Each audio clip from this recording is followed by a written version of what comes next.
Okay, great. Sounds good. Hello and welcome once again to the Candy Fontaine Show. I'm Alex S. Johnson, your host, also known as Candy Fontaine, which is also a ongoing character of mine.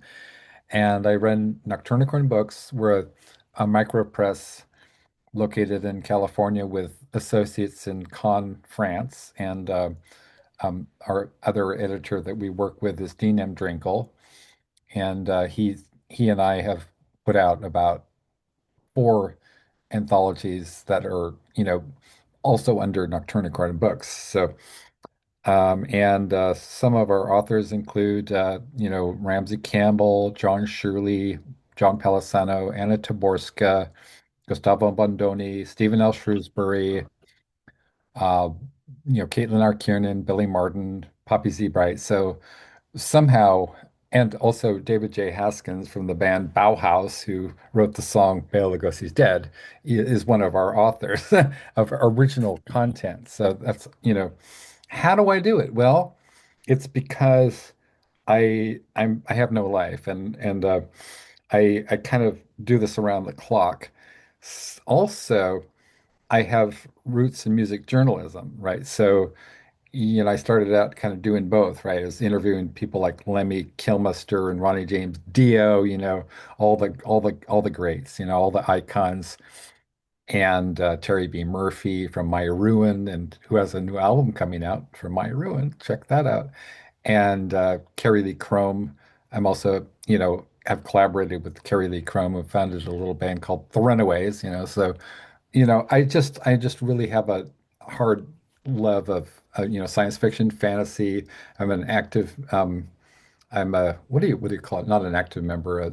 So I'm a full member of SIFWA, right? And I also wrote a Right. book with Pat Cadigan, aka the Queen of Cyberpunk, called Jason X Death Moon, which was not terribly well received. In fact, people hated it so much that there was an entire blogs devoted to you know taking a giant steaming crap all over it. And even my collaborator, my other collaborator, Nancy Kilpatrick, rest in peace, went public with saying it was weird and I killed her characters. So it's like, sorry, Nancy.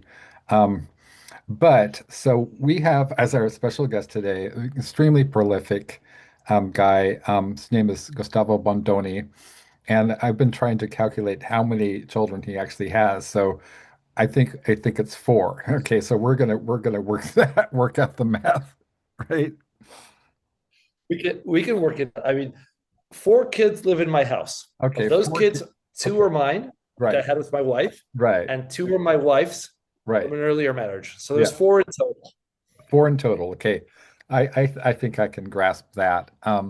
And I'm going to go to my little cheat thing here. Okay, um, uh, uh, uh, so Gustavo Bandoni is an Argentine writer. You live in Buenos Aires, right? Right. And Yes. is fluent in English, obviously, with a global publishing imprint, an active member of SFWA and Codex writing community. His awards include, like his second place in the Jim Bain Memorial Contest in 2019. Um, and you correct any of this information if I have it, wrong. Actually, one of that's actually true. I did come second, Okay. but this year that got updated. I actually managed to win the thing. So I'm I did so win the Jim Bain Memorial Congratulations, Contest. Gustavo. That is Yeah. amazing. Thank you so much. Congratulations. Yeah. Wow, that's a I got to go fantastic. get the trophy, That's which I fantastic. had actually witnessed two other winners accept. So Oh I my had to go get gosh. that one. Oh my gosh. I sent like I don't know, I forget how many. It's an embarrassing number of books to Ellen Datlow, and she was like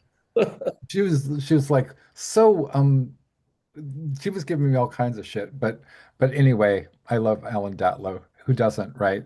And I also one of our regular guys, Michael H. Hansen. I'm sure you know Michael, he's I know, Mike. right. Yes. He's a really, really good guy. And he put in he um You can't nominate you can't nominate something you're in, but whatever he submitted, Hand of Doom, a literary tribute to Black Sabbath, which you have a story in, to for the consideration for the Bram Stoker Award. So, you know, I mean, it's a masterpiece, if I say so myself, right? Original work by John Shirley, Anna Taborska, you. Um, we had everybody but, Poppy Z. Bride and Caitlin R. Kiernan, and I don't think Billy has a strong love of metal for that matter. But a big warm squeezins to Billy Martin, and Gray Anatoly Cross and Caitlin R. Kiernan and all the peoples. I'm big on squeezy hugs. I don't know if you've probably seen me do that, right? Squeezins. Because there's enough hatred out there. And again, expand on, correct me if I'm wrong. Recent work includes Cassius Station, Heist. Okay, it's Right. described as a sci-fi noir about a private investigator navigating gangs, rogue AIs, and crime lords on Tau, I don't know how to pronounce it, Tau Cetis orbiting station. Um, SETI, whatever. Shadow Wired Trilogy 2024 blends cyberpunk and apocalyptic themes. Savage Prey 2024 as well. Monster thriller continuing its tradition of pulp style horror, which is very interesting and something I have a great fondness for, the old school, like Golden Age stuff, right? Um, Right. signature Making it fun, right? Making it fun, exactly. Signature themes include monster thrillers, dinosaurs, labs, apocalyptic scenarios. Yes. Science fiction with grit, space stations, military fantasy, survival against overwhelming odds. Who doesn't love that, right? Alien, Blade Runner, Star Wars, any space opera, right? Global perspective is his stories often feature diverse settings reflecting his international upbringing. So, one of the first things I noticed is that's most kind of conspicuous about you is that you're a South American writer, and you also come from Argentina, which is the home of, Borges, right? And so Right. the as you've described, and I'm a huge fan of magical realism. I taught, courses in composition where I included, people like Isabel Allende, and I actually did my master's degree on Gloria Anzaldúa. So I'm not, proficient in Spanish in any way, shape, or form, but um, you know, hablo poquito. But at the same time, I love, filmmakers like Luis Buñuel and Pedro Almodovar and the greats. And also, I just had, Peaches Christ, who's another fantastic filmmaker. I don't know if you've ever seen All About Evil, which I haven't seen it. okay, so I don't know if anyway, get your hands on a copy, Gustavo. It's incredible. I'll It's a try. it's a cult horror classic in the mode of movies like Demons, and it's got little Easter eggs for, to a lot of the classics. You'll see that Peaches is a film, horror film connoisseur.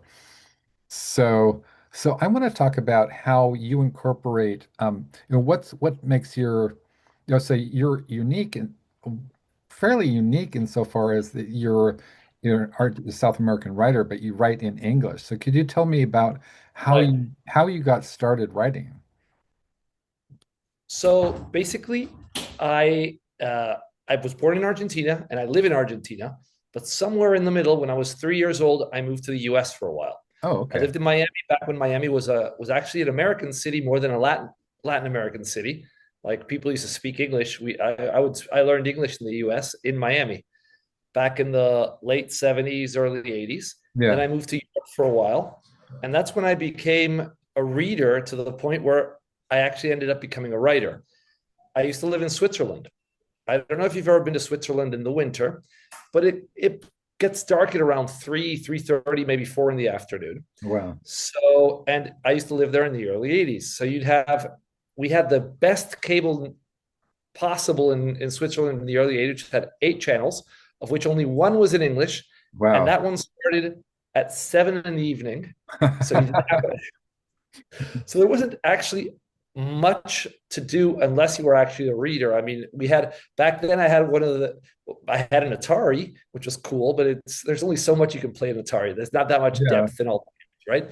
right. So we did play the hell out of it anyway. So what I would do is I would read. The school I used to go to had a good library. English, it was an international school, an American school in Zurich.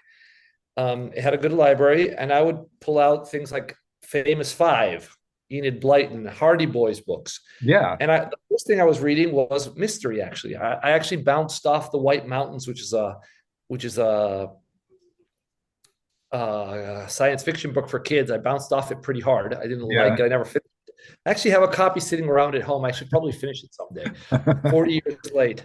Um, so that's what I was doing when I was at home, and it was nighttime at 5 o'clock in the afternoon. Normally, what we'd normally do is go outside and play with my brother. But when it was 5 o'clock in the afternoon, it was night. Well, I'd sit down and read. Yeah. And so I got the habit of reading really early. I kept it all the way through. I moved back to the US, and I moved to Cincinnati for a while. And then at the age of 12, I moved back to Argentina. And I Wow. kept the habit of reading, and I kept the habit of reading in English. And I can write perfectly, I can write an email in Spanish perfectly well, but I can't write literature in Spanish. It's Interesting. clunky and it just doesn't work. So the reason I write in English is because that's the language I read in. And the language you read in has to be the language you write in. Yeah. So I do read an occasional Latin American author. I've read some. I like Vargas Llosa. I've read Garcia Marquez. I've read all of Borges. Um, so yeah, but you probably know more about the Latin American writers than I do if you've been teaching them. So, Not, unlikely, but I also adore Cortázar, right? I mean, it's right. amazing, right? I just recently read a story by Cortázar. Where was that? Cortázar. Okay. Cortázar is the Spanish Okay. the Spanish pronunciation, but I don't remember where it was. It was in a collection Yeah. of stories. I know where it was. It was in a collection of stories about books and libraries. It's an everyman's. And which one was it? It's the one where I don't remember the name, but it's the meta story where the guy's reading the story Yeah. and the murderer is sneaking up behind him. I don't remember the name of Yes. the story. It's in Blow Up and Other Stories, I believe. Yeah. Yeah. Yeah. Yeah, it's quite popular as a reprint. So I was just reading that one just a couple of weeks ago. Wow. So That's so yeah, cool, man. As far as like I know you do a lot of military science fiction. How about like I remember when I was a kid, like, 12, 13, 14 years old, I adored Robert Heinlein, and I didn't realize that he was supposed to have been. I don't I think that, I mean, there's some people who say, well, he's fascist or whatever. I kind of don't think so. No. I don't think so. I think he was very liberal for his time. Right. He was kind of all over the map, right? He Yeah. was kind of more conservative, then he turned like really liberal in the classical sense, not Yeah. necessarily in the political sense. Yeah. Um, he's a liberal humanist, not a liberal Democrat, is what I mean. Right. And that kind of all mashed together, and it kind of makes it very difficult to place him in one. But I loved Robert Heinlein when I was growing up. Yeah. Uh, I think the first one I read was The Cat Who Walks Through Walls. Uh-huh. Yeah. Back when I was on a huge Asimov binge, like at the age of 11, Yeah. and I eventually ran out of Asimov novels because not there's that. Despite the fact that Asimov wrote tons of stories and tons of books, Yeah. he has very few novels. There's Interesting. Yeah. especially in the early 80s. I mean, you've got the robot novels, the Mhm. Galactic Empire, of course, Foundation, a Right. couple of standalones, maybe four or Yeah. five, if that, and then some collections of short stories. But you don't have that many books unless you actually can get your hands on like old magazines or reprint anthos. You don't really have that much Asimov. So I was reading Asimov at a book a week. And I eventually ran out of books. Right. So I looked at Heinlein. When I was 11, 12, The Cat Who Walked Through Walls kind of went over my head. Yeah. I picked it up again a little later and I enjoyed it a lot more. But that was the first one of his I had. I discovered the juveniles, Asimov's and Heinlein's a lot later, like back when by the time I discovered the juveniles, they were a little too juvenile for me. Right. So I have fond memories of, titles like Pod King of Mars and, I just remember like, going, well, you'd go to the bookstore and, it was a complete treat. Remember those like, were they weren't, what was the Del Rey? I think Del Rey put out, the reprints of the old, classic it, Heinlein and El Raid had it at some point yeah. at the 80s, and then Bayan did it again in the Yep. Right, 90s. Dan, yeah. Yeah, So I yeah, just have a real kind of like I think you're always kind of like in love with those books that made you want to write. I mean, for me, it was like Jules Verne and H.G. Wells and kind of like. But also, it's interesting because we were talking about and is it Cortázar or I'm going to mangle it. Yeah, that's fine. Cortázar is fine. Cortázar. Yeah. So when I discovered that Cortázar, or not Cortázar, but Borges was writing stories that were inspired by Lovecraft. Right. And I was like, Yes. wow. So here it took a long, long, long, long, long, long ass time before Lovecraft was recognized as the amazing genius that he was. And of Right. course, there's all the there's some political aspects that are a little unsavory, but I think, shout out to Caitlin R. Kiernan for being the modern Lovecraft without the toxic baggage. I mean, right? So, um, and I'm probably going to conscript you into, the language of ruins, a literary tribute to Caitlin R. Kiernan, as long as we're, Okay. talking. So, um, but there is so I want to ask you about now again you're kind of unique so you write in English even though you can read and obviously you're fluent in Spanish because you're an Argentine person Right.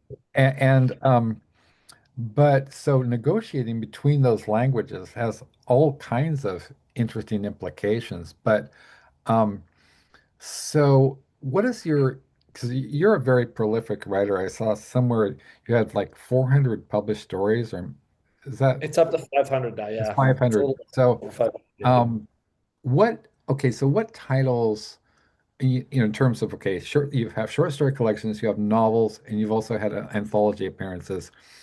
And I would like to think that you would count Hand of Doom among the more prestigious. But what is that, right? Because I'm the publisher. That's awesome. It's Right. definitely one of the most awesome. That's for sure. Okay. I love Yeah. the cover and I love the attitude. Thank you. Thank you. What is the attitude? Because I'm curious. The attitude is metal. I mean, you don't get that much metal in science fiction and fantasy. Of Yeah. course, you get more in horror, of course, but Yeah. I do a little bit of everything. So I don't actually get to do I don't get to focus on the metal aspect. So Hand of Yeah. Doom was awesome. Yeah, so thank you so much. That's very kind. But I think that, I mean there's a solid reason for that. I am as I told you, and so before we started recording, I am a hardcore metal fan, you know, a friend of some I still am friends with, some metal people. I knew Lemmy to the point where he actually had a nickname for me. He called me Teach. When Lemmy gives you a nickname, you know, you're authentic, right? I mean, he was just a he was a very, very smart, very kind, very intelligent human being, very generous. And I'm very, very honored to spend as much, time that I did with him. But yeah, I'm very metal, and I started out, kind of like going, between. I started out writing for, magazines like Metal Maniacs and Metal Hammer, and interviewing Dio and Bruce Dickinson and all these people, and King Diamond, of course, because that's what you do. And so I also had a magazine called Juggernaut, the magazine of extreme music, which where we had, features on let's see if I have a copy of it. Um, because that was pretty pretty badass. And she had, okay, so here's the cover. There was only 3 issues published, but this was like Carrying Crisis. This is my cover story in Carrying Crisis from Crisis, Gospel of the Right. Witches.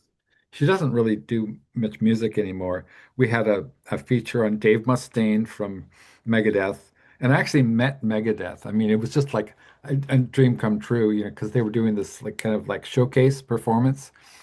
And, I forget who I talked to, but another guitarist, whatever, and he said, I know who you are. I know Juggernaut. And I was thinking, dude, you know,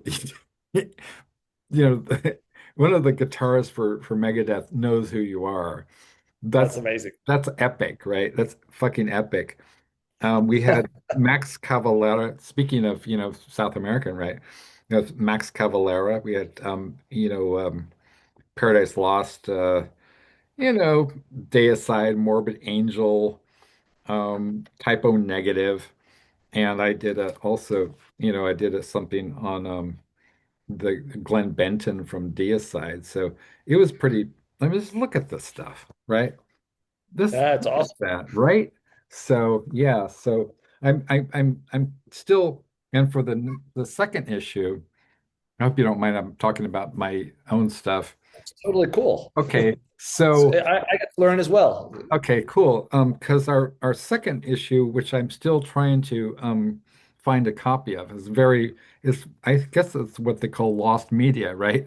Or is I interviewed Cherry B. Murphy, and who was fantastic, fantastic. I mean, it's surprising to me that she's not better known because I mean she was with Eazy-E from NWA. She was signed with Comptown Records, and she was also really considered, I think, in the UK more than America.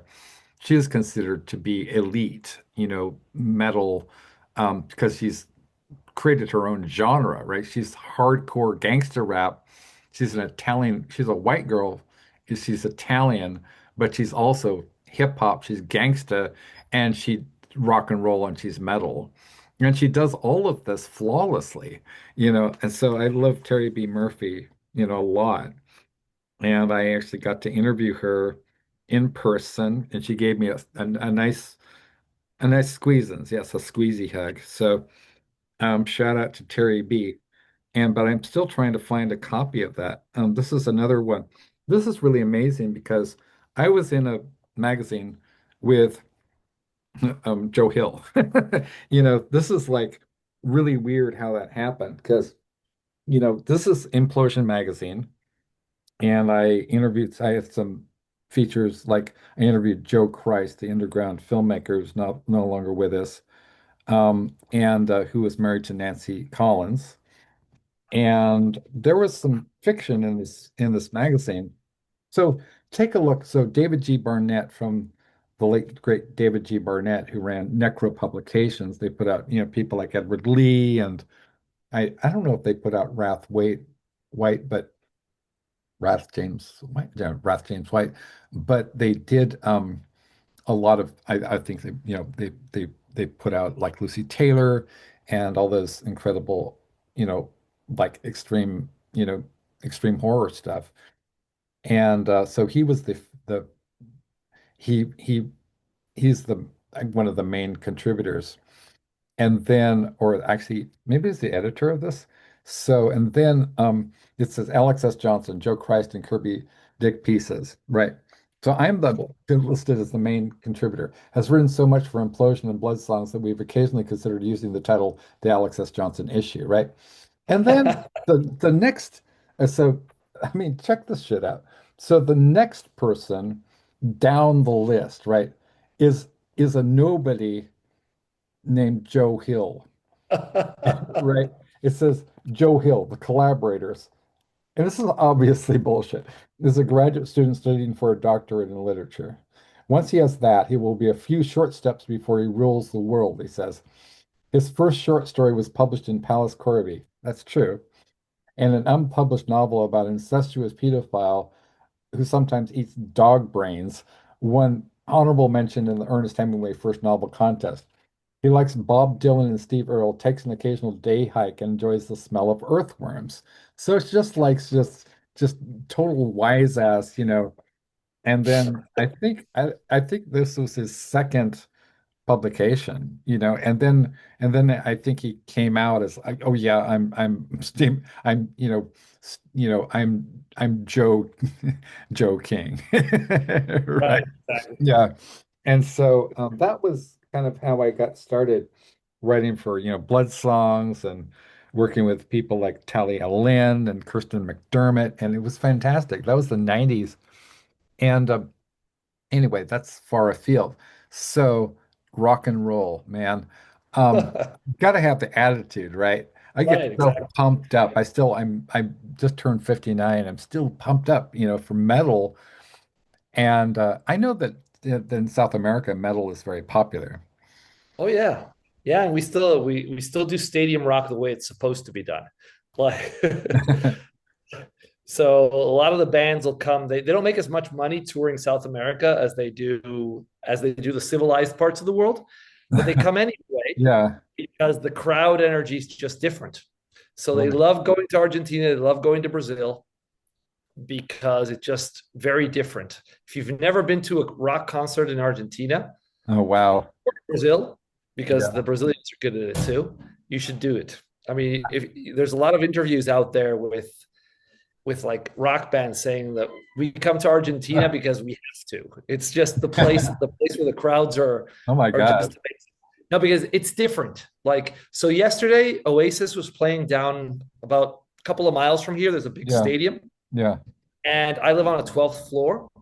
And from the people jumping up and down, Hmm. it causes like low level earthquakes, and Nice. my house was moving like this.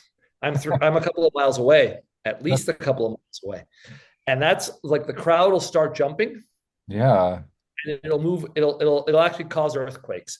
I love that. So yeah, no, it's amazing. It's different. If you've never seen a video of a concert in Argentina or in Brazil, I mean, you can. Yeah, It's basically Argentina and Brazil that do it.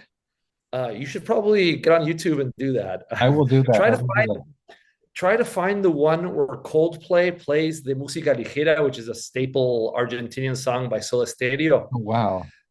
Soda Stereo is probably the I mean, I don't know. Depends. If you ask the Mexicans, they'll be in disagreement. So you should probably get a Mexican guest on Oh, to wow. tell Yeah, I everyone will. how we consider Soda Stereo to be the number one Latin rock group ever. Nice. Like the Espanol is Soda Stereo and everyone else. So, Wow. so see if you can get Coldplay playing the música ligera. That'll kind of give you the idea. Okay, I will. So, what was I just thinking? I like like border punk, like or in the metaleros, the right. That stuff is great, right? Yeah. Well, Yeah, we get a lot of that. I remember like when Pantera used to come often. right. Like that would drive everyone nuts. Oh wow. Um, and I mean, they've all been here. Thing is, I don't go to Stadium Rock that much anymore because I'm like old and have a family. But I used to go to concerts much more often than I do now. What is like the and also like I've also been published in Brazil and in Portuguese because Right. right in like I had a lot of articles and my of course my Motorhead interview was published in one of those in translation and in one of those magazines like Metal Forces or Metal Forces Brazil Right. or something like that. So what is like the best concert that you've ever been to of any musical genre? No, I mean it wasn't a metal concert. Actually, the best group I ever saw in concert Hmm. were actually I actually went to see an Excess, Oh but it wow, wasn't in interesting. Excess. I got to see an Excess in '94, but I had actually gone to see an Excess. I used to love an Excess, Yeah. but thing is, they had just before an Excess played, there was a group called Soul Asylum, Yeah. And these guys had just put out Runaway Train. Right. So Yeah. they were like an opening gig still, but they were on their way to stardom. So Yeah. they had the contract was in excess, so they had to come Nice. play. The Soul Asylum guy was completely drunk when he stepped on the stage. And it was probably the best concert rapport between an audience and a guy who they hadn't gone to see I've ever seen. There was a couple Wow. of Argentinian metal groups, not necessarily. Well, it's kind of like between pop rock and metal, somewhere Yeah. in between Yeah. all Yeah. those. And then Soul Asylum played, and we were like, okay, now we got to wait for Soul Asylum before the main event. And these guys were really, really good, and Wow. they played a really good concert. So that one was good. U2 was really good in Argentina, but not so much because of U2 themselves, but because the crowd was amazing for that concert. Like Wow. I left the concert as if I'd been in a I don't know, a 2 or 3 hour like aerobics class, just jumping up and Nice. down. I had to sleep for a couple of days. I had cramps in my legs the next day. I was like 30 years old. I was that old. I had Yeah. cramps in my legs the next day. It was that one was good. But I think Soul Asylum was the best live gig I've ever seen. Really good. Wow. And then I got to see funny story. I went in '95. I went to see the Stones, Nice. like 6 or 7 concerts. And I'm like, okay, so Rolling Stones isn't really my thing. It's more my dad generation and Yeah. whatnot. But I want to go see them because I'll never get another chance. They're going to Yeah. stop touring. They're really old. So like I go to see the Stones. This is 1995. And I Yeah. think they're still touring now. They are. So Yeah, they put out an album with Gaga, like last year or something like that. Yeah. so that was funny. I mean, it was a good concert. It was Stones concert. You have to go see it. And it was really hot because they started really early. It started like 6 or 7, and it Yeah. was like March. In March in Buenos Aires is basically the end of summer, so it can get really hot. So it was good. It was the Voodoo Lounge tour. So that was a good one too. So yeah, I used to go to a lot more concerts than I do now. Like right now, I basically go to zero concerts. Well, yeah, but I'm like really I think that there's so much interesting kind of overlap between, m music and writing and I was about to mention, one of the reasons that, are among other things that our anthologies are, we're packed with actual rock stars. So you have like John Shirley, who writes, who's all over, Blue Oyster Cult albums, and he's written some of my favorite Blue Oyster Cult songs.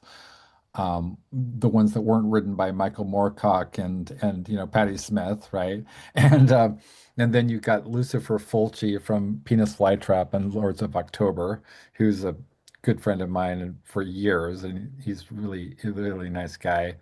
And Anna Taborska, who is a huge metalhead. I mean, right? Anna is you know Anna, right? I do know. I know her. I mean, I know her Yeah. online. I Yeah. don't know her as well as I know Michael because I Yeah. think Michael was the one who introduced me to you. Yeah. Or he brought me. He said, "You need a story? Come get this guy. He'll write a story." Yeah, So nice, nice. Yeah. I mean, Anna Taborski is just like one of the nicest people you will ever meet. I've never had the pleasure of actually like, and she refuses to come on my show. So Lee Bales is our, mutual friend, and he's again fantastic. They're really nice people.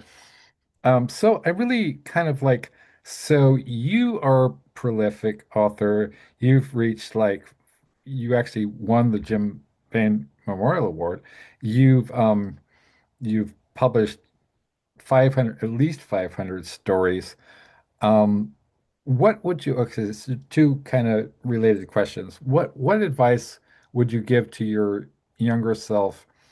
Is there anything that you would do differently as a writer, either in terms of your publishing or in terms of your output or whatever? And then what advice do you have for people who are, unlike us, who are kind of like, you know, fossils, but somebody who's like wide-eyed and just starting out and has just learned of the existence of Poppy Z Bright, what do you tell them? actually, the advice is different in both cases. Yeah. So what I tell my younger self is just go ahead and do it. I've had a great time with the writing. Yeah. So do what comes naturally and just write, Yeah. and it'll flow and it'll be all right. Don't worry about it. That's Yeah. probably it'll be fine. Yeah. You're not going to make a ton of money off of this. Right. You're not going to get rich, and you're not going to buy the Learjet you might have started out with Yeah. thinking about. But you are going to enjoy the ride, and Yeah. you're going to make a ton of friends, and you're going to be in places where you wouldn't have imagined being, and you're going to sit down. Like, for example, there was I went to get the Jim Bain Memorial Award in June. They gave that to me in Orlando. So I put on my Facebook, hey, I'm going to Orlando to get the Jim Bain Memorial Award. I'd already announced that I'd won. And I get an email, not an email, a private message on Facebook saying, hey, we're going to be in Orlando. We should get together. It was from Gay Haldeman, who is Joe Haldeman's wife. Holy shit. And I had met Joe Haldeman and Gay at World Fantasy a couple of years earlier. They'd bought one of my Wow. books. I got to sign a book for Joe Haldeman, which is kind of fair because I have a bunch of books that he signed, but not in person. I bought them already signed. so Oh my so God. it was really cool. It was one That's of those so cool moments. amazing. I was there with one of my publishers, and like the publisher is geeking out completely. It's like Joe Haldeman bought one of my books, Oh my and like God. when we went to Orlando, Joe Haldeman actually reached out to me. I knew he was going to be there, but I didn't want to bug him. And he actually reached out to me to say, "Hey, let's hang out." That's So I grabbed all the amazing. Bain people. We hung out with Joe. He was receiving an award, a lifetime award from the National Yeah. Space Society. And so Yeah. we actually snuck into his award ceremony so that we could see it. I mean, we were the only science fiction people there. Him, and the Bain crew. So it Yeah. was really cool, and we got to hang out with Joe. So that's the kind of stuff that you don't. I mean, it doesn't come. It doesn't just. It comes with time. Yeah. If you're looking to make a career and make a lot of money, it's probably not going to happen. Because the only reason I got to meet them is because Gay Haldeman likes to talk to people in Spanish, and I was a Spanish speaking writer who happened to Yeah. sit next to her in Nice. the con suite, in like Yeah. the member suite of a con. Yeah. And she said, hey, I speak Spanish. You speak Spanish. And she introduced me to Joe, and we got to talking, and we talked a lot. And it was so cool. And that's the kind of stuff that it doesn't just happen. So, like last weekend, I was a guest of honor at a convention, not this last one, the one before. I Yeah. was a guest of honor at a convention in Chile Nice. because I got to know these guys at a WorldCon. And they Yeah. said, hey, you got to come to Chile. I'm like, that's fine. It's a 2 hour flight. It's much nearer than what I usually have. Yeah. So I got to go to Chile last weekend and just hang out with other writers and do a few panels and do guest of honor Nice. stuff. Nice. Yeah, it's really cool. And I Yeah. mean, and it's so much fun. So I would tell my younger self, I'd tell him, just do it. It'll be all right. And someone else, I'd say, first of all, write some stories. And once you've gotten the stories written that you want to write, get that agent and get that novel written, Yeah. because that's kind of like the way to shorten the path. Okay. So I had 20 years in which to do it, and it's fine. But if you don't want to take 20 years, there's a shorter path if you're good enough and if you're dedicated enough. Yeah. So that's what I would say. I would say get the short stories in, get to a publishable level, and then switch gears, get writing on that novel, find an agent, and try to find a major publishing house to sell to. Okay. It's not a guaranteed path, but it's a shorter one. It's a shorter one, definitely. So on that note, so a novel. I mean, I've like only written like or published put out five novels, and one of them was just like a you know a garbage fire, whatever. Jason X Death Moon. It just I didn't know at the time because I was commissioned by a guy named Jason J. Slater, who was formerly the editor of Diabolic, magazine in Okay. England, and then he kind of he wrote the movie Perverella for Alex Chandon. Okay, I'm gonna have to find that one now. Yeah, right. Yeah, Perverella. It's just completely. It's awesome. It's sort of like Monty Python meets Peter Jackson, and and meets whatever erotica or meets Jess Franco, right? And so and then he and I were pals. I actually visited him in London in Surrey, and he introduced me to Caroline Munro. So I've had the pleasure of sitting down for tea with Caroline Munro and talking about like acting with Christopher Lee and whatever, Wow. and then Joe Spinell and stuff like that. And she's a really nice person. And surprisingly, a lot of people in horror, with a few exceptions, are just sweethearts. I think there's something about. Can we talk about that? Why are horror people so nice? I don't know, but the thing is, they are, and you wouldn't expect them to write horror. No. I share a publisher with a woman named Lana Gomel, Yeah. who, if you haven't heard of her, or uh, she's great. She's an amazingly creative person with the darkest and most twisted imagination you will ever come across. Yeah. But not so much in she doesn't rely on gore. She relies on just really, really twisted stuff that you wouldn't ever have occurred to anyone, to most people. Yeah. So when you meet Alana in person, she's like this really, really sweet woman, very small. She's gray hair, cut short. Yeah. She's a college professor, really tiny. And she's the sweetest person. You're like, how in the world does this go together? And it seems to happen a lot in horror. Yeah. Like really nice people have these really depraved imaginations. Possibly Yeah. that's why they're so nice. They get rid of all the bad stuff in the writing, and then Yeah. the sweetness and light is what's left, right? It must be, or as Craig Spector would often say, turn your quirks into perks.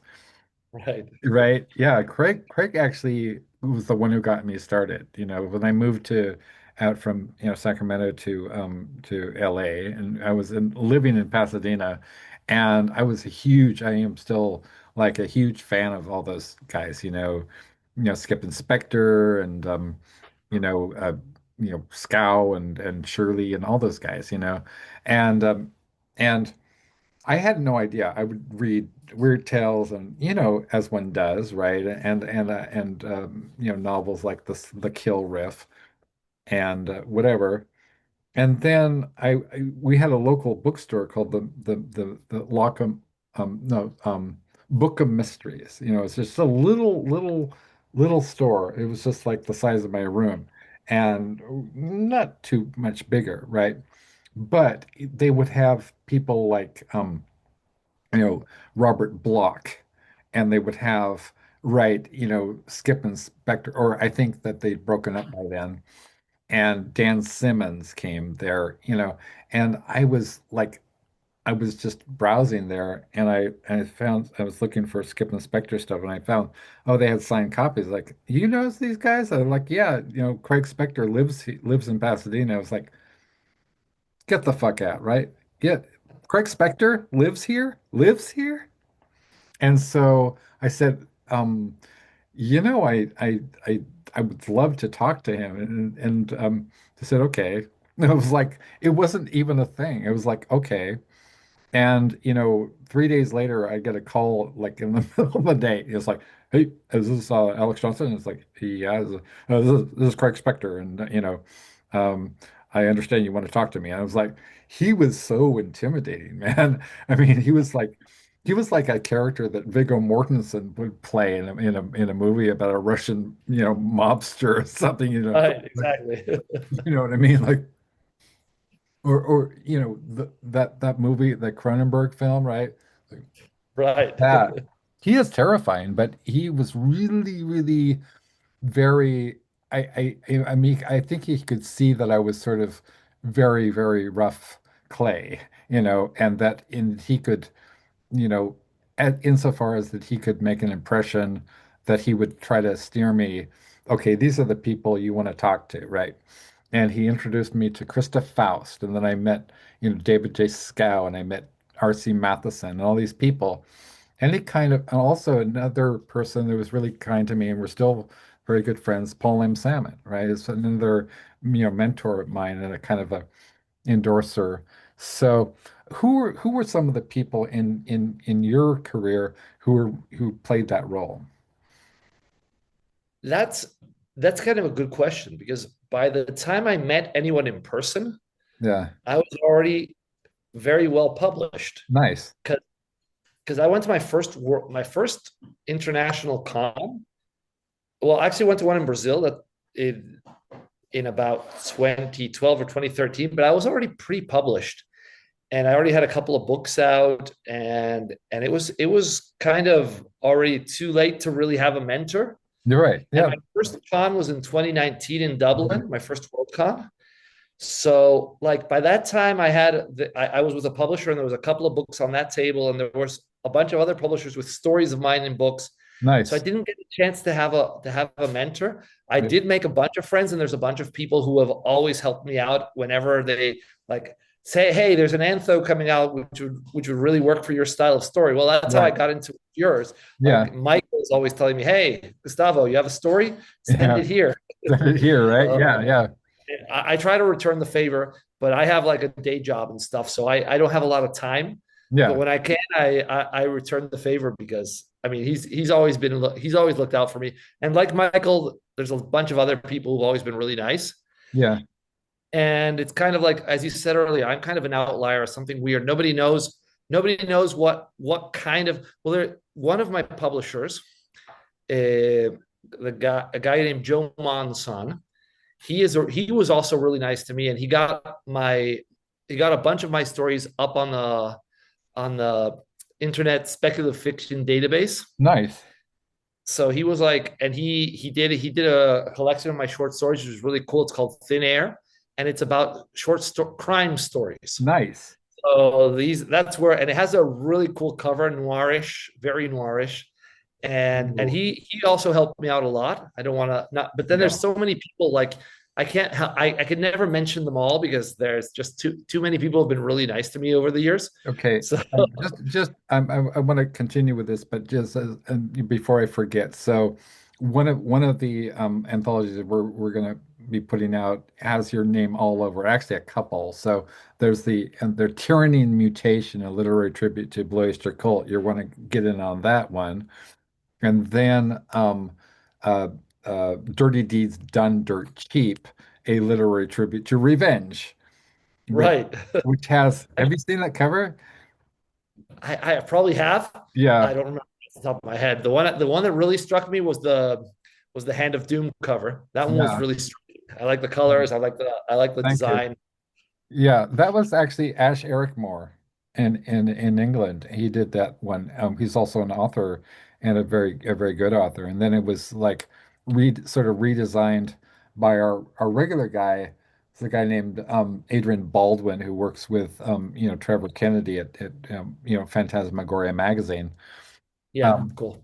what was I thinking? So you know, a literary tribute to revenge is kind of it came out of my collaboration with Nicole Six, who we're not supposed to like say she's the daughter of Nikki Six, but she is the daughter of Nikki Six. Okay, we don't talk about that because there's all kinds of Right, legal stuff. So you just happens to have the same name as a rock star. There's a reason for that, and but Nicole is incredibly amazing, and she makes movies. She did some, she was acted in a film by James Wan, who made The Conjuring and stuff, right? right. And we're really she's a lot of sweethearts, really nice woman, and we've with a very, very dark and twisted mind and imagination, and we're collaborating on a short horror film now called Serial Date, and which was my short story that's based on my That's short cool. story. Thank you. And so we talked about I'd had the idea of I have this recurring character called Kandy Fontaine, which became a kind of an alter ego of mine. And this is we put out a special edition called the Kandy Fontaine Chronicles, being the adventures of a slutty detective, with a foreword by Nicole Six. and we used her likeness. So you know what I mean? So now just she's our kind of our cover girl, and she's extremely photogenic, and so Adrian Baldwin basically let's like turned her into a comic strip character, like a noir, you know, Right. Yeah. like a noir femme fatale, which is perfect because she is a noir femme fatale. And so so that's the origin story of that, that character has become kind of it's both, so that is, if you see our covers, chances are if it's a femme fatale, it's literally Nicole H6. So I think your talents would be really, really well, like utilized if you were to write something for the revenge book. I think you'd be the guy to do that. Yeah, Um, probably. I mean, I have a bunch of. I might be able to set it. Can it be science fiction or does it have to be realism? it can be anything. Cool. Because I Most, have a setting that yeah, the Cassie Station heist. Give me 1 second. yeah, I'm going to grab some stuff. of course. Well, let's see if I can find it. So this is kind of hot off the presses. This was launched at Worldcon in I don't know if you that is Cassius Station Heist. Oh, what a I don't know if fantastic cover. Who did the yeah, cover art? it's a photograph. Oh, The cover art was interesting. done by I don't know the designer. Yeah. The cover art was done by David Lascelles. He's Okay. a photographer. So this is actually a photograph, which is Nice. retouched and worked through. Yeah. The model I actually got in touch with the artist and the model, and he sent me an original print of the cover art. So Nice. that was really cool. And let's see if I can. You can actually see the main character's back here. I don't think it'll come through. You can actually see his hand, I think. But Oh yeah, yeah. so so basically, this is basically noir with it's science fiction with my style that has a very large wink to Raymond Chandler and Nice. Dashiell Nice. because it's basically first person noir as it should be, right? As it should be. And of course, he gets in way, way, way over his head from page one. So I love that it's stuff. and this isn't like so he's the one who's grounded in like the space station where this all takes place is called Cassius Station, Yeah. and it's a very large sprawling station, and it has the three dimensionality that maybe a city is flat, right? Los Angeles is flat. You're right. So Sam Spade was basically working in two dimensions. Well, you have the buildings, but basically it's two dimensions. This is three Okay. dimensions. So what do you mean by flat? Well, I mean, it's flat in the sense that you have a grid, you have a map, right? Oh, So you the okay. streets are two dimensional, Right. but this is like it happens in three dimensions. So it kind of it has a little more of that Borges style where you don't Nice. really know where you are. Nice. I So love it. Yeah. yeah, and it really works well. The point of that is that these characters can be used in other settings. Well, in the same settings, but in other stories, because most of them live to the end of the book. So Most of them, yeah. they can, yeah, most of them do. And some of them, since this is very far in the future, a couple of them get like they get copied and they Oh, get turned nice. into like so one of them gets uploaded and now there's a copy of him going Oh, I doing the love right. it. So it can be I used really love it. really interesting ways, and I it has need to be to about revenge. So I, so it has I to be need about to get a revenge. copy of that. Oh yeah, I think you'd Yeah. enjoy it. I mean, it's Yeah. it was really fun to write, and the publisher enjoyed it, and people seemed to it.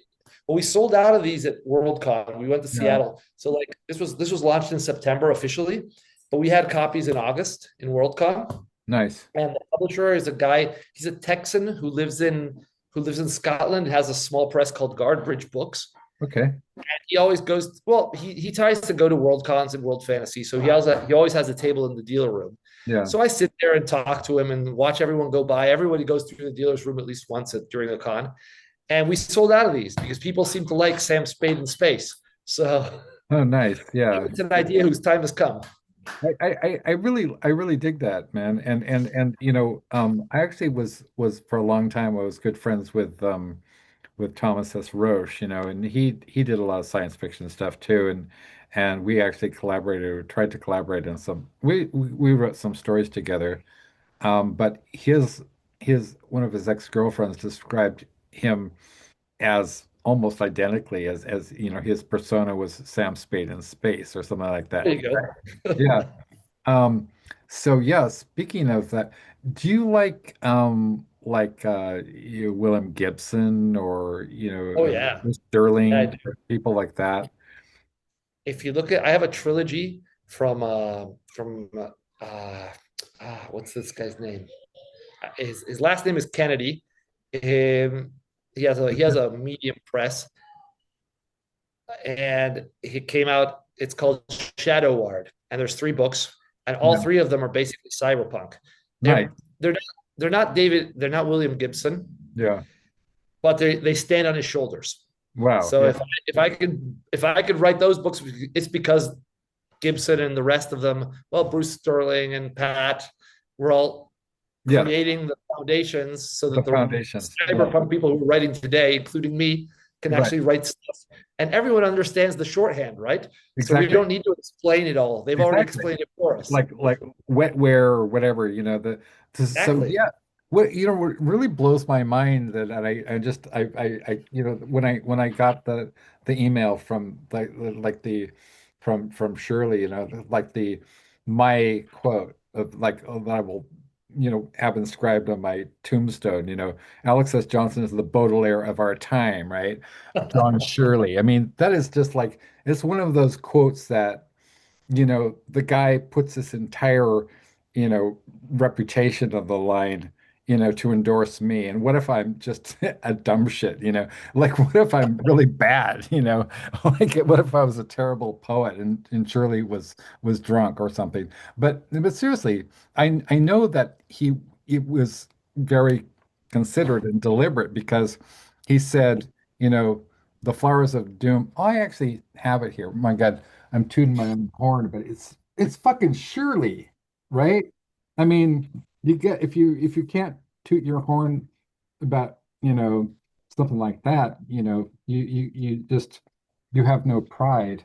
So so this is the I'm unapologetically tooting my own horn here. Okay. The Flowers of Doom proves once again that Alex S. Johnson is the Baudelaire of our time, the poet of the underground. His referential incantations summon new visions of the demi-monde from which all deep creativity arises. Potent stuff. You'd better sit down first. John Shirley. And I'm like, That's yes, all. God, thank you. Thank you, Jesus. That is just like a powerful, powerful, powerful endorsement.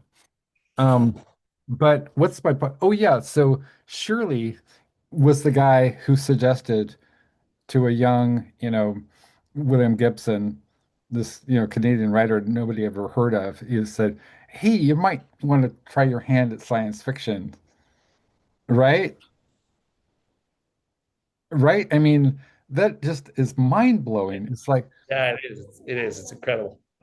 the so like okay, so let's see. So you have a story that's coming out in my Clive Barker book, which has if you put it on, social media, would have to have asterisks on the title. What, so could you give a little sneak preview for our viewers? Well, basically, it's it's a frat party gone really, really, really bad. The best kind. Yep. But this one goes bad. It goes sideways in a completely unexpected supernatural way. Nice.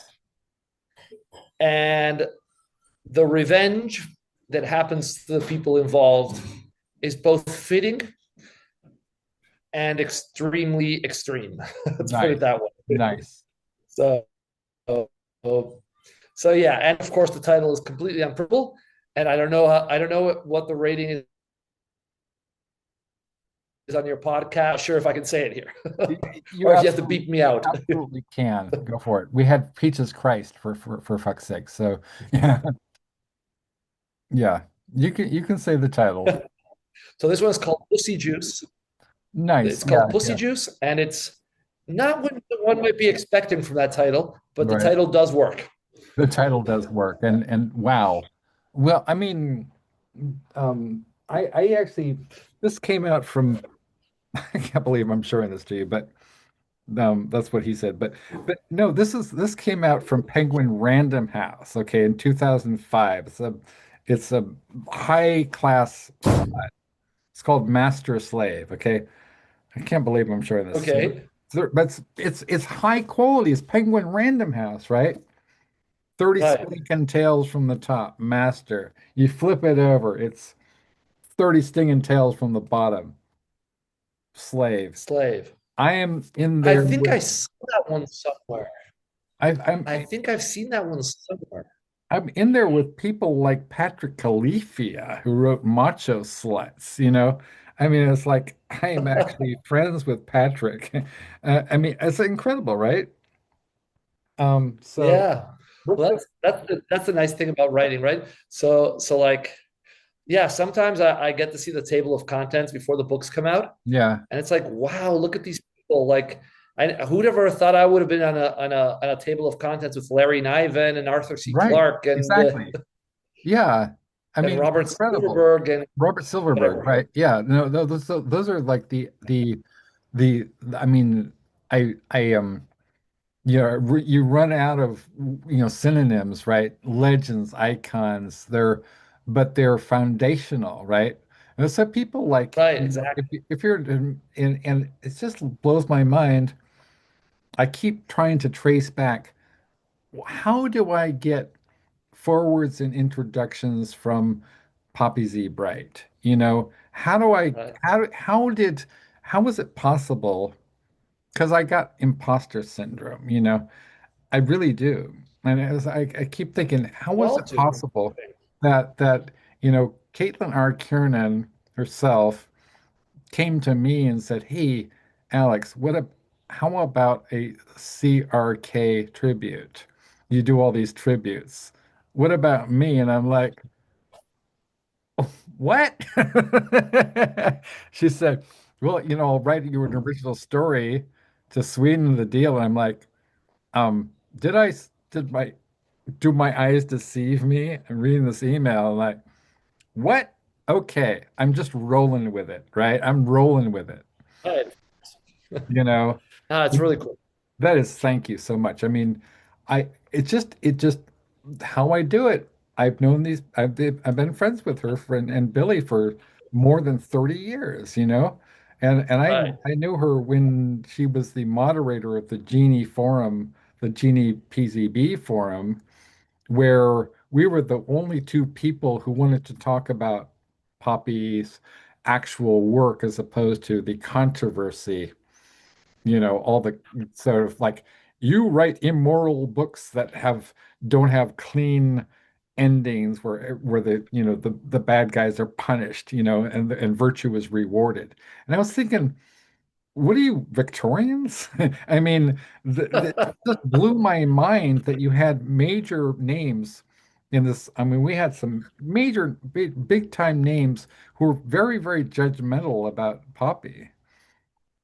But it's kind of strange because I mean, the entire 70s and 80s horror scene was very much the bad things happen to good people and there's no redemption there. Right. That was kind of the brand, right? So, yeah, I mean, how do you have, well, it was interesting because there still remains, okay, so I won't say the name of this person. They're one of the people who's most strongly associated with splatterpunk. And they actually steer carefully here. Okay, well, they dated Poppy Z Bright when Poppy Z Bright was, identified as a woman. And they were very, very scandalized by Exquisite Corpse, and also has a hard on for William S. Burroughs and anything associated with William S. Burroughs. This person, whenever it, with, doesn't has will always bring up William S. Burroughs and go on about and this rant about, he shot his wife in the face. And it's sort of like, is there a bit of bitterness? You're still feeling bad that Poppy broke up with you? I don't know. So that's I'll leave it right there. But that's a little bit of inside, baseball. But so okay, for a novel. Now, a novel is quite an enterprise. Do you sketch it out? Do you do rough drafts? Are you a pantser or are you a plotter? Pantster. Really? Total pantster. Yes, total Okay. pantster. Um, I do I do start with the terrifying knowledge that I don't know how it's going to end often. Wow. But I also have done this enough times to know that it's going to be okay. It'll be Yeah. fine. Just Yeah, it'll go be fine. push through the middle. Right. And the first novel, the reason is the first novel I ever wrote, it was going in a certain direction. And then one day, just walking to lunch, I realized that it had to have a huge major twist. It's a Yeah. novel called Outside, Okay. and it didn't do what I expected it to do. Yeah. I was going to end it differently. Yeah. And then suddenly I realized, no, everyone has to be dead. Okay, that's a major spoiler. But like not everyone, but certain characters have to not be alive while they're interacting with the other characters. And how does that happen? Well, you'll have to read the novel to understand how. Right. But and why. It's not a supernatural novel. It's a science Yeah. fiction story. So it's not expected. Nobody expects the twist. Since this is a horror podcast, I can talk about my science fiction without spoiling it for the Yeah. potential reader. Right. But it's like, and as after that book, I kind of got into the like, okay, I can do this, and it'll be fine. We Yeah. can we can pass it, and it'll come out okay. In fact, if I had gone with what I originally thought I was going to go, it's a Yeah. much worse book, and it doesn't have two sequels, and it doesn't sell. Right. Yeah. So that's the reason. Like nowadays, I kind of say, okay, it'll be fine. We'll figure it out. Nice. Nice. Yeah. That's a relief because I'm working on very very slowly. I'm actually collaborating with Sandy DeLuca, who we actually, believe it or not, we for our last book that we wrote together, Thunderstruck, a dark poetry collection, got a rave review in Cemetery Dance. Right. So right, and I was like, holy fuck, we did it, man. I mean, that was huge. That was a major breakthrough. And we're writing a book called The Lennon Box, which is about John Lennon, and his ghost gets stuck in this, this yeah, this wooden box that's, part of the collection of rock memorabilia in this rock memorabilia store in Providence, Rhode Island, which of course, raises the specter of, Lovecraft and Kiernan and all that incredible legacy, right? But so this is it looks very challenging. I mean, the last novel I wrote was Dr. Flesh, and that was back in like 2015. So, Okay. so you say you just push through, Push past the middle. The middle is always the push hardest past part. the middle. Okay. Yeah. Yeah. I'm alternating chapters, so it's the like limited omniscience, third person. And then I go to first person John Lennon. So I'm telling John Lennon's story, right? How he winds up in the box. But I actually, one of my students, I have a student who's actually he just quit writing for some reason, but he's in Liverpool, and he talks exactly like the Beatles. I mean, his name is John Sisson, right? And so he's like, yes, hello, Alex, it's John, and I'm like, yes, I know. Um, but it's amazing how like Liverpool produced the Beatles and they produced, Ramsey Campbell and they produced Clive Barker and they produced some other people, right? You know, um, and so a novel is so you've had several short story collections as well. Yes. What is your go-to genres? Like if somebody gave you, okay, so say you had a chance to be published by, you know, like I don't, what's the biggest publisher that you've had work with? I work with Bain quite a bit. Band is Uh, huge. yeah, That's really, really awesome. Yeah. Bain is Um, big. I've been published by them. Well, I won the contest, so I'm on their website right now. that's so I've cool, also man. I've also been in one of their anthos, and I Yeah. worked with the Ring of Fire folks quite a bit back Okay. when they had the magazine called, because now there's a new one called 1632, Yeah. but there used to be a one before whose name I don't remember now. But it was basically the Ring of Fire universe. They used to take like random, not random, but Yeah. curated science fiction stories outside the universe. They'd have one Yeah. in there. Granville Gazette. And that was Wow. also under the Bane.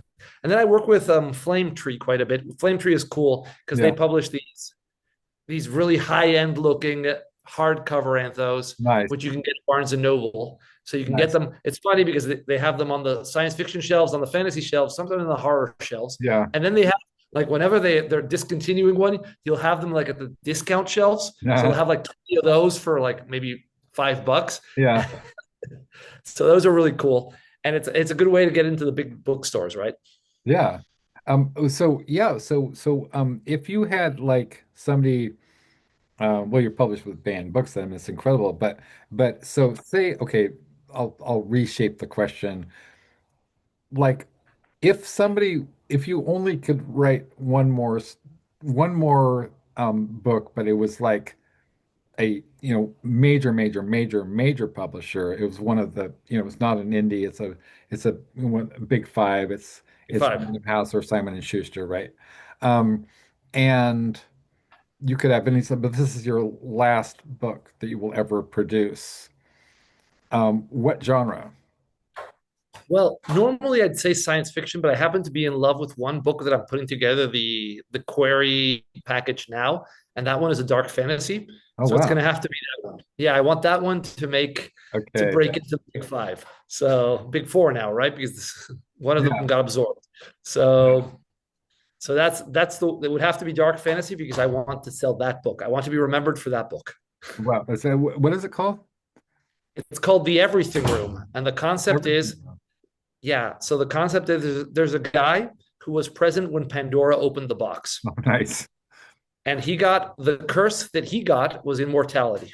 Oh wow. So now he's putting everything back in the box, but he doesn't have a box. He doesn't have a magic box. He has to create a magic room lost in the mountains in medieval Spain.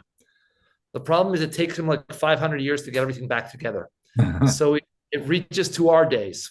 So first he starts with like, I don't know, he's putting back like sea monsters, like the old medieval maps that had Yeah. here be monsters. There actually were monsters, but this guy put them back and he stuffed them in like in an alternate dimension in a Nice. room in the Castilian in the mountains in the south of Spain. What's Nice. the problem? That room becomes the most evil place on earth. I love it.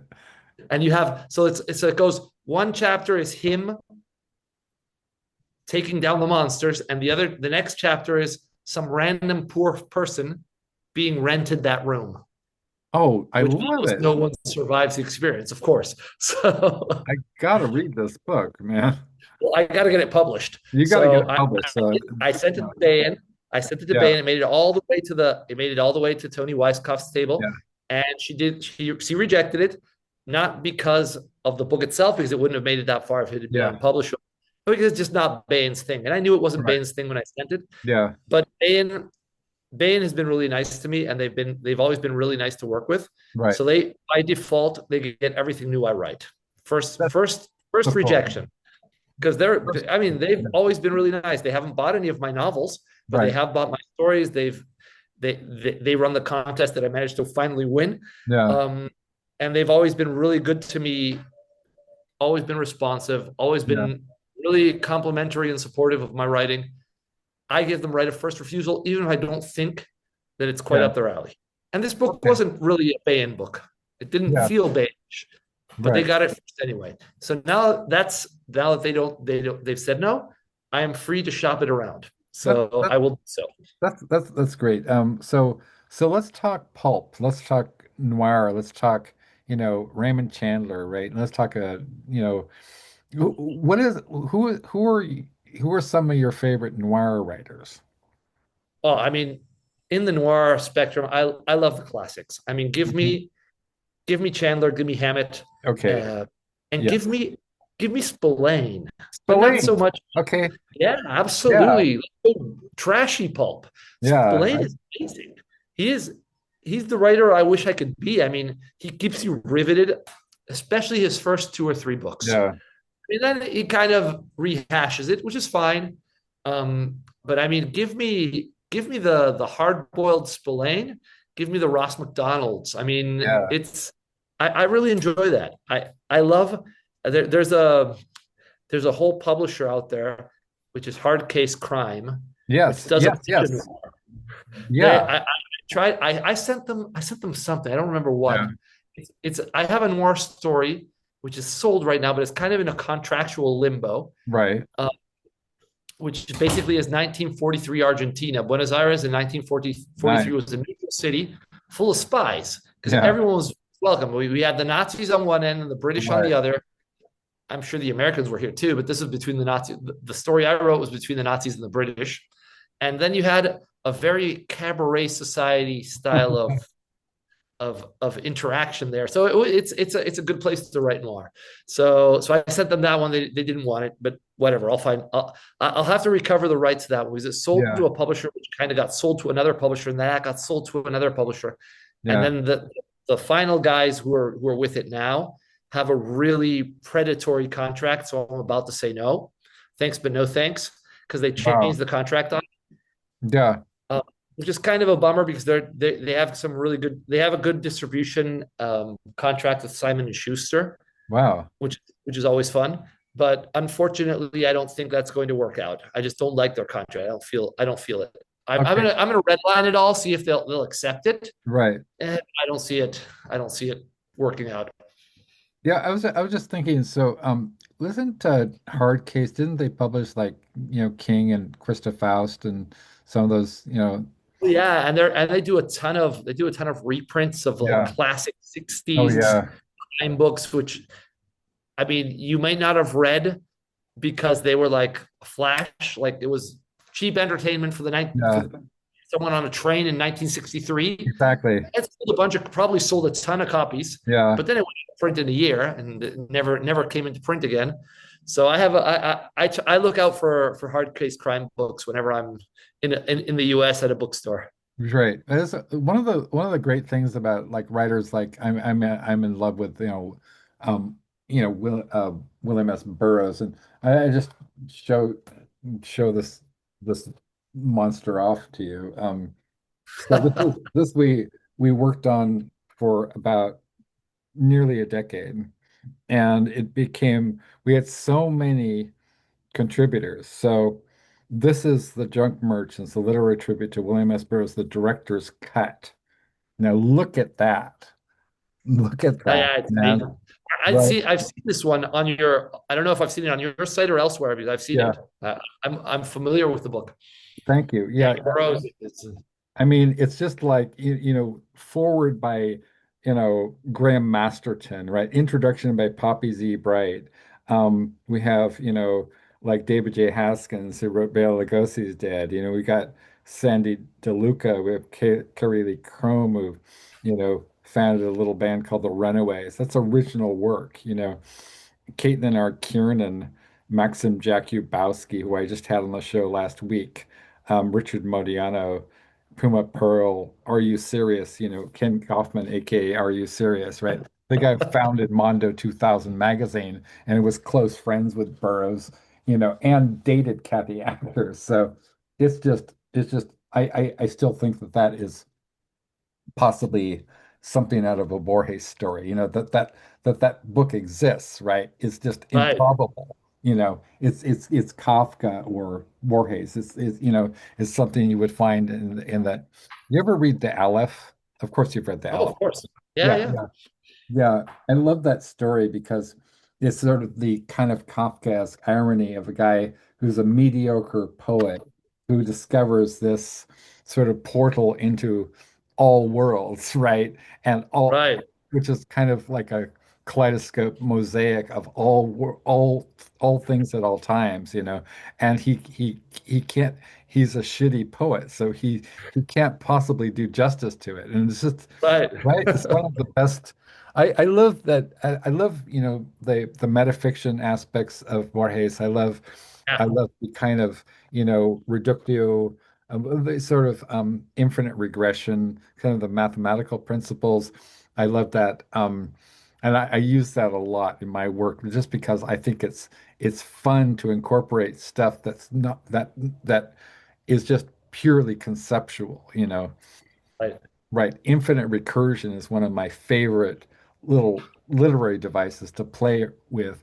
I actually wrote a story. It was called it was based on the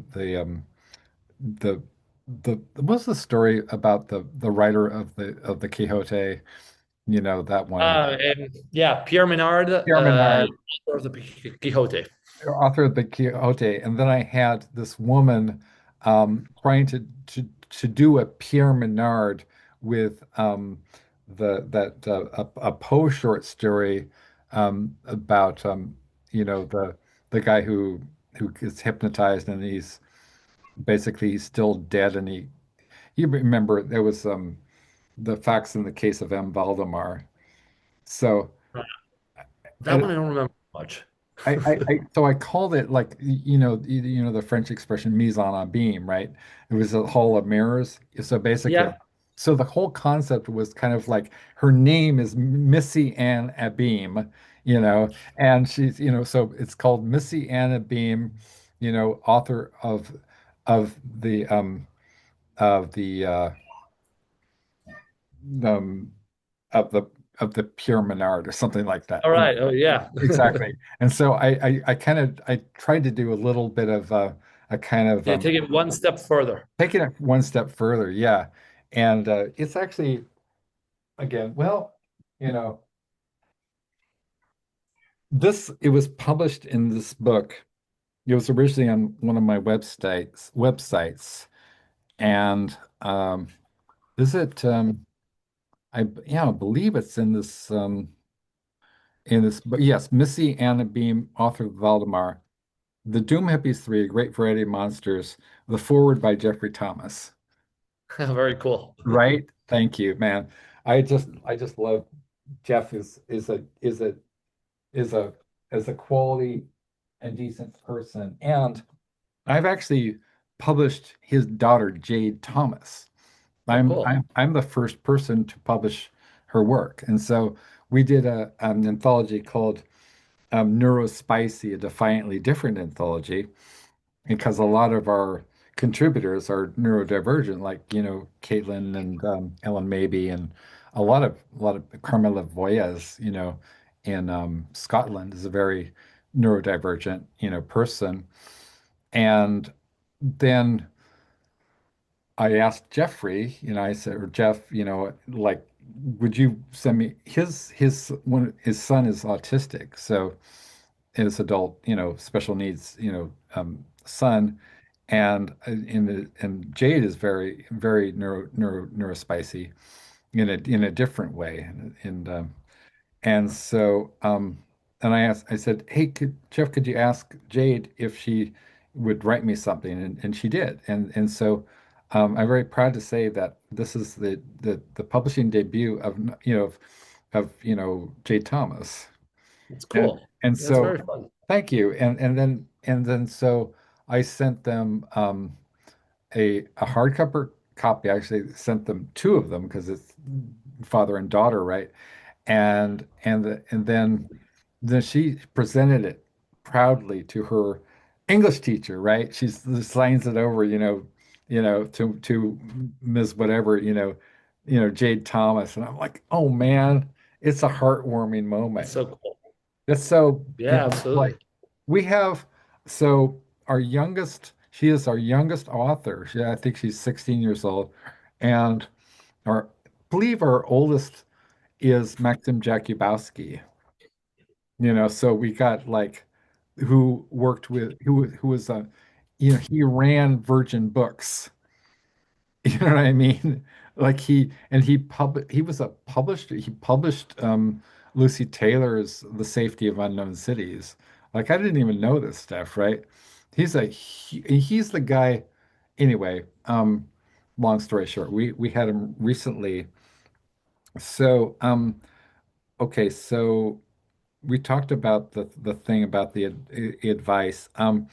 What are, so as a veteran, prolific author, what are the some of the shortcomings or see what are some of the when you see up and coming writers and you see work that is, this is one of the kind of dirty secrets of, of publishing, which I'm just going to say that not everything that gets published or gets nominated for a Bram Stoker Award is actually good.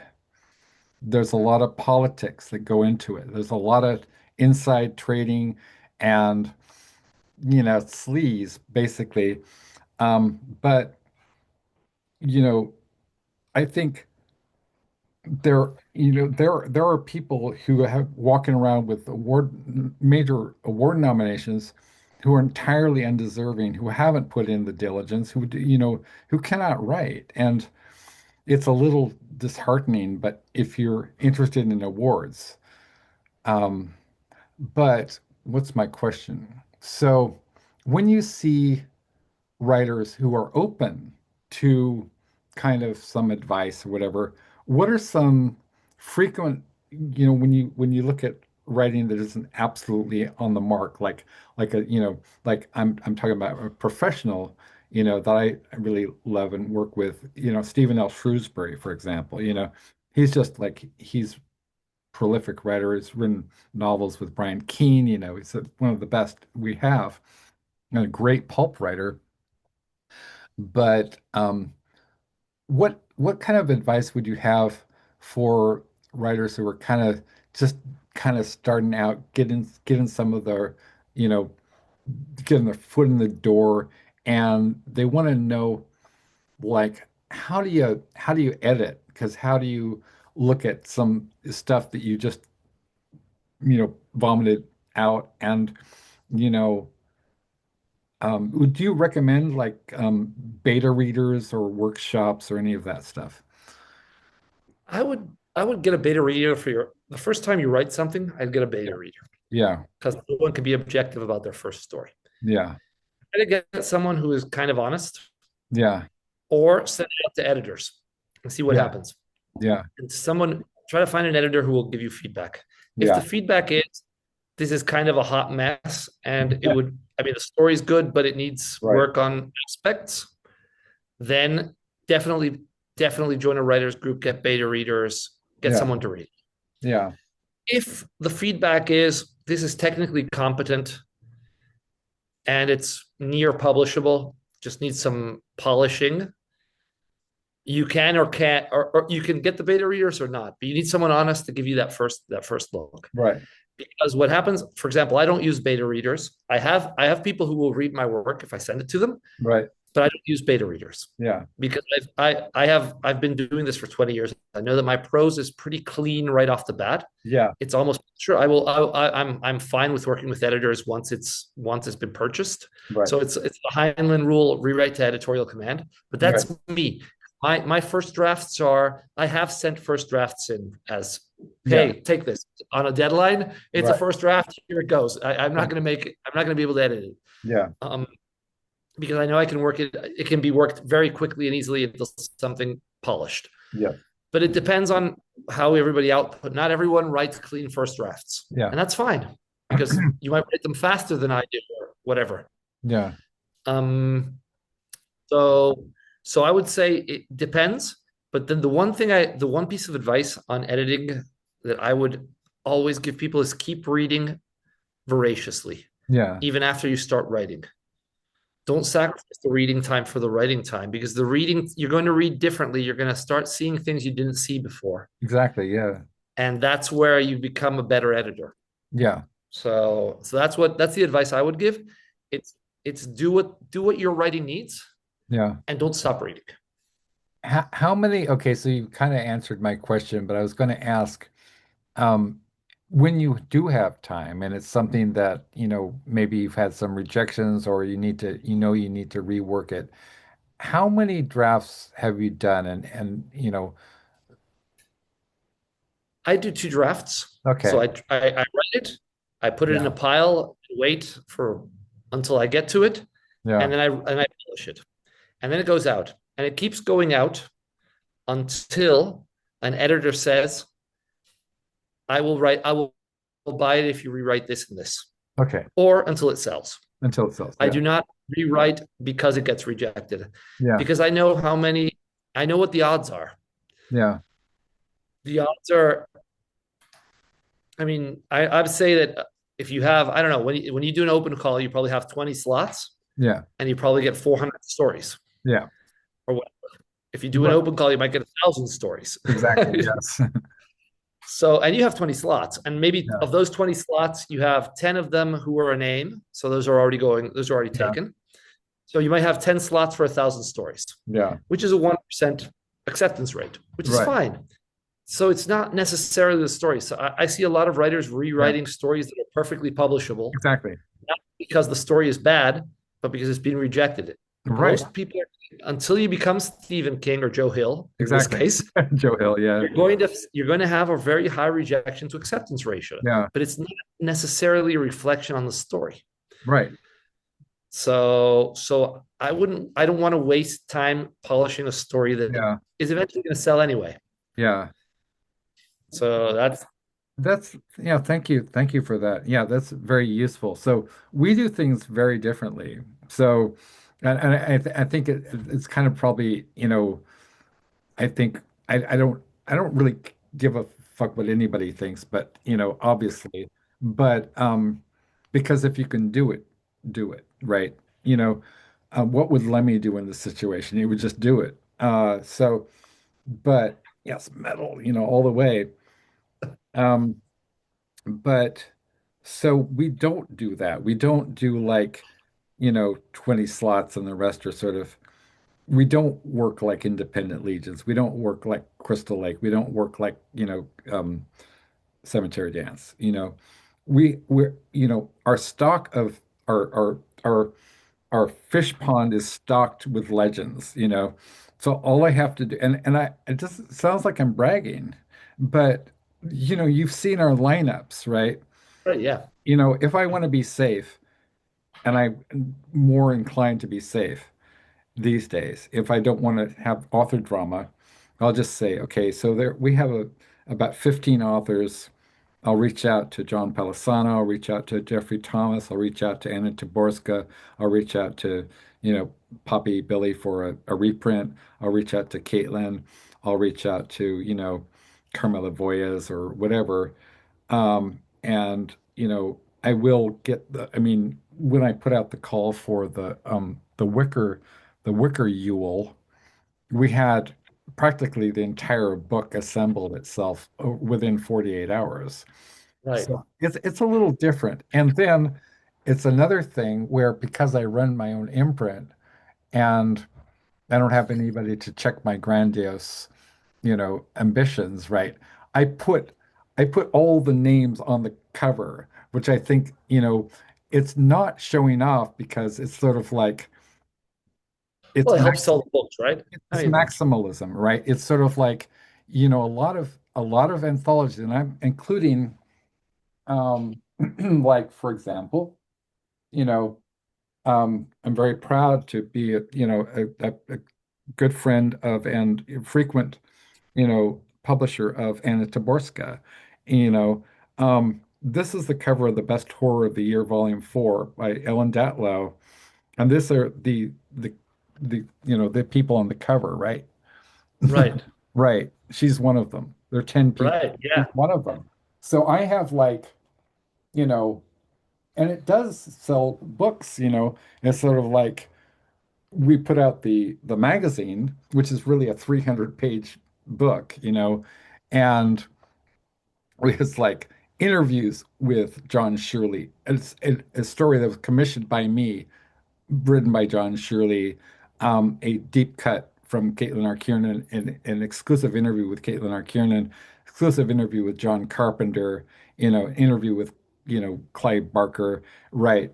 Poppy Z. Bright, and then Anna, Anna and Lee Bells. And what's your point, Alex?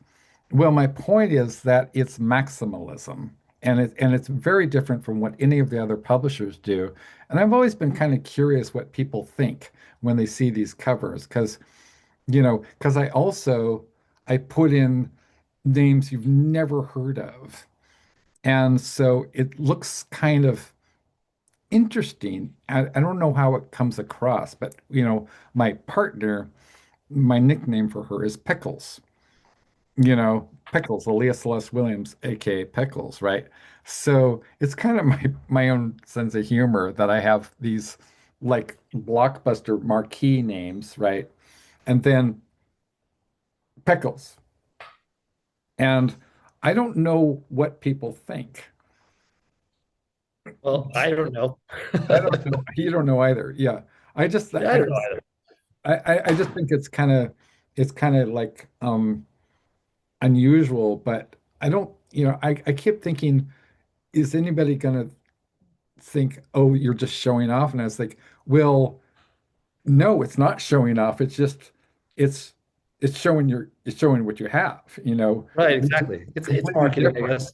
It's marketing. I mean, and it's sort of I like need I need to go now. I mean, you need to we're go. kind of on Yes. the, Yes. but this has been awesome. I It's been mean, we can, awesome. if you want to continue it, we can Yeah. set another date and time, and we'll keep going. Yeah. I was just thinking we could have, you could have you and Michael on the show. Oh, sure. Yeah, Yeah, let's do that. Michael and I have known each other for the longest time, but we've never met in person. Like we've Yeah. known each other for like 20 years or so. Wow. So yeah, I mean, we could do that in a couple of weeks or whenever, and Yeah. and That sounds great. and get it going. Yeah, it sounds awesome. We can continue this conversation. Yeah. So Yeah, so good definitely. to so good to meet you, Gustavo. And Absolutely. It's great to talk to you, and I'm glad you had time for me. yeah, thank you, sir. Okay. Take care. Talk to you soon. Talk to you soon. Bye-bye. Bye bye.